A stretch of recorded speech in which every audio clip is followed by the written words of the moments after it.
crowd. Emmitt Smith will be here. Tua Tagovailoa, Von Miller, Christian McCaffrey, Baker Mayfield all be joining us this week. Baker's coming? Nick, we got a lot to talk to Baker about. I'm excited for all those. I think Tua should be the topic of the draft, but I am excited to talk to Baker. It's gonna be a fun man. week. All right, time for some stories to start your morning. Tom Brady's future is up in the air, but one former teammate has some advice. Rob Gronkowski says Brady should test the market and do what's best for him. Nick, what do you think of that advice? I think it's spot-on advice. I think it's exactly what he's going to do. I actually think everyone believes he's going to test the market to a degree, but will it be a bluff or is it something he's actually considering leaving New England? I think he's actually considering leaving New England. I think he ultimately actually will leave New England. Yeah, I don't know if I'm going to Gronk for business advice, but I appreciate him chiming in on it. I think the best spot for Tom to be successful is staying in New England where he doesn't have the learning curve and things are in place for them to make another run. All right, moving on. Another free agent quarterback, Dak Prescott, still doesn't have a deal, but he says he's confident he'll get a long-term contract done with the Cowboys. Brandon, would Dallas be making a mistake, making Dak the highest-paid player in the league? I think they'll be making a mistake, making him the highest paid in the league, highest paid player in the league, but I think he should definitely get a deal done. I think Dak is more than capable of leading the Cowboys in the postseason into a run, but making him the highest paid, I think they have more roster holes that they can pay that money to the players they have on the roster now. If I were Dak, I'd be confident I'm getting a deal done, Coach, because Steven and Jerry Jones keep talking like they are certain they're going to get a deal done at almost no matter the cost. Yeah, a deal is going to get done. Whatever the number is, it's going to be market value. I'm just excited to see the dynamic of working with Aaron Rodgers and then working with Dak Prescott and seeing how that compares. That's interesting. All right, moving on. Jimmy Garoppolo has taken some criticism for his less than stellar playoff numbers thus far. The Niners haven't had to lean on him much. However, his head coach, Kyle Shanahan, believes in his quarterback and came to his defense yesterday. When we've needed him to bring us back at the end of games, he's done it. I've never been a part of a game where a quarterback completes 2 3rd and 16s on a final drive to beat the Rams like he did, what he did in that first Arizona game. I think it was a 3rd and 16 also to get us back on the last drive. The second Arizona game, throwing to get back in that game. I mean, people just got to watch the whole season and they'll realize that that's not at all the case. Nick, what do you make of what Kyle Shanahan had to say? I respect and I appreciate what he's trying to do, which is build up his quarterback's confidence, especially after in these 2 playoff games, the keys have been taken out of his hand. In the Vikings game, it was after the interception.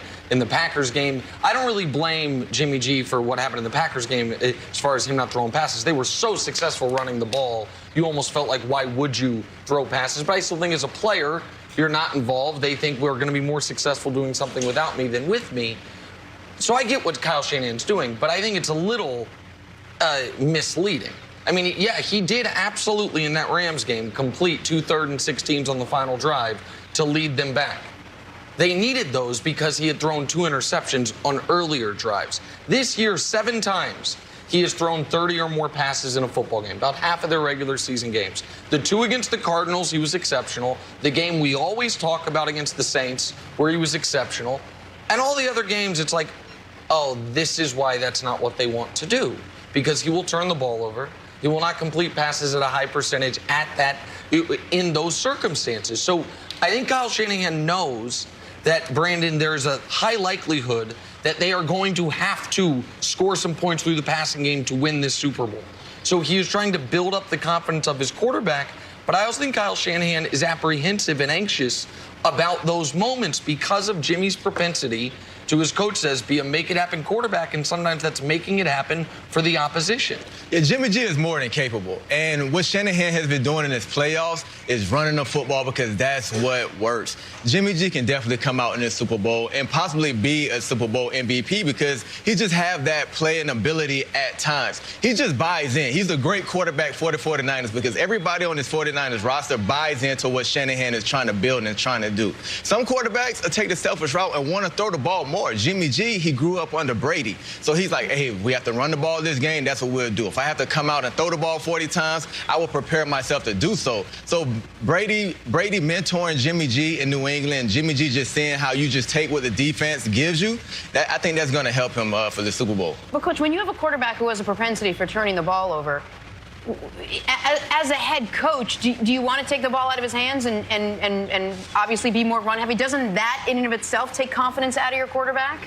Well, look, you want to manage the game as much as possible. And there's times where if you know a player has a weakness and you put that player in that position and it happens, you can't be mad at that player. And I think you saw last game that Kyle did a really good job of running the ball and staying with the running game, where I'm sure in his heart of hearts he wanted to throw the ball more. Now, when you only pass the ball 8 times, that's a little bit of an indictment on the quarterback. As much as I admire his consistency, it is a little bit of an indictment on the quarterback. When we talk about 3rd and 16s, it's like talking about the Chiefs coming back from 24 points down. You don't want to be in that bad. spot. Yeah. Why are you in 2 3rd and 16s? What happened to get you in those 2 and 3rd and 16s?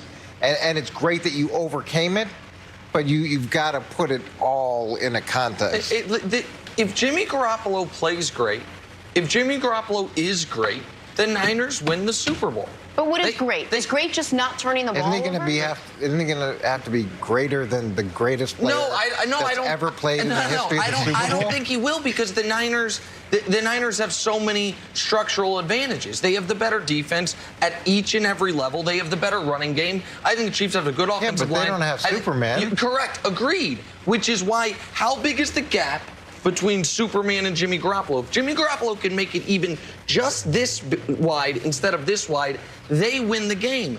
But my skepticism for Jimmy Garoppolo is based in the pure fact that he is in as great of a situation as any quarterback can be in. As far as if you watch these Niner games, early in games, it sure seems like Kyle Shanahan is drawing up plays to get easy early completions, to get him in a rhythm early. They are usually playing from ahead, where the team has to dedicate more people to stop the run. They have an elite running game, as all these Shanahan, whether it's Mike or Kyle, the zone blocking schemes do. All these things, you have this amazing play caller, and he's okay. He's fine. Now, I know, Coach, I could see the wheels turning, saying, well, Patrick Mahomes has all these systemic advantages. Correct. And through the first He's got 2 unbelievable offensive weapons. Absolutely. But somehow you keep coming back to, I don't know if he can do it. No. He's the greatest player in the history of the NFL. Let me finish. Hold on. But I don't know whether or not he can win this game, because San Francisco has so many structural advantages outside of the 2 other potential Hall of Fame players that Kansas City has on offense. That's right. But if you do have those type of structural advantages, if you're great, you know what you're supposed to do? Put up record-breaking numbers. And that's what Patrick Mahomes has done.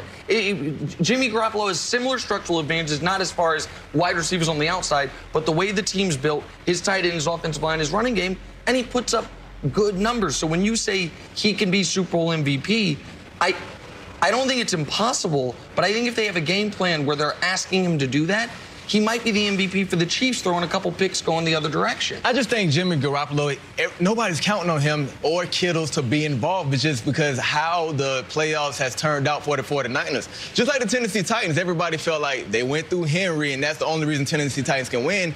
Everybody's thinking the San Francisco 49ers have to run the ball. That is not the case. That's just been what worked for them. So Jimmy G can get going. If he throws 2 touchdowns to the Kittles, and he's keeping the chains moving, not turning the ball over, that can get you a Super Bowl MVP if you're spreading the ball around and you win the game. That's why I say it can be Super Bowl MVP.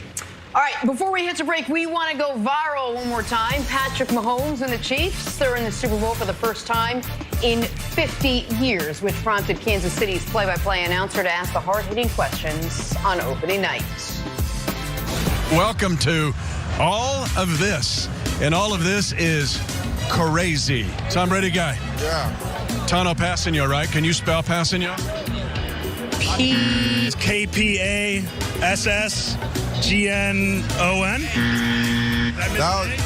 The sneaky A. If you had to wrestle tonight up here, who would you have to pick? Who would you pick to wrestle? I'd pick Derek Nottie. I would whoop his tail, bro. And you could tell him I said it. I'll tell him to his face. Oh, what's happening? man. Now, I got to ask. Here we go. So this is a man full of jet fuel. Is it true that you asked him to drop you down from the ceiling instead of walking up the ramp? I did. At least 5 people I noticed came up to you and mistook you for Travis Kelce. How did you handle that? I just play it off. I tell him I'm Travis. I saw at least 5 people tonight mistake you for Patrick Mahomes. What is that? That's true. I think it's the flow in my hair. Make no mistake, the Chiefs are focused. Don't let all of this throw you off, because this night is about being crazy. I'm so happy for Mitch Holthus.